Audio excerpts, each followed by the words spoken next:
এখন আমরা আলু কাটবো, দেখো আলু। এটা এটা ছিল, হ্যাঁ, good job. Now surprise. Oh my god, কখন আনছো এটা?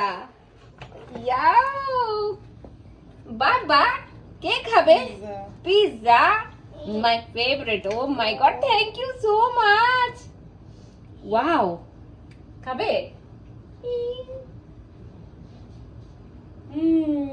Good job.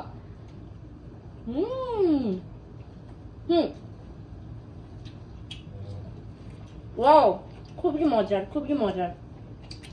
সারপ্রাইজ দেওয়ার জন্য থ্যাংক ইউ সো মাচ। আমার ভিডিও অন আছে। আচ্ছা, আমি দেখেন আমার ভিডিও অন ছিল আর আমার হাজবেন্ড এটা হঠাৎ করে নিয়ে আসছে। কি একটা সারপ্রাইজ। লেট নাইট, আমরা সবাই রোজা ছিলাম বাসায়, এখন রাতের খাবার প্রিপেয়ার করার জন্য রেডি করছিলাম, আর এই সময় নিয়ে আসছে সারপ্রাইজ। এটা ভেজ পিৎজা ডোমিনোজের, আমার খুবই ফেভারিট, আমার ছেলেরও। হঠাৎ সারপ্রাইজ আর কি।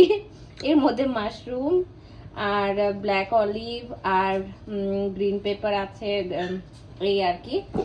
তো যাই হোক, আমরা খুবই এনজয় করতেছি। আমি এইভাবে ভিডিওটা দিব। ওকে, আল্লাহ হাফিজ।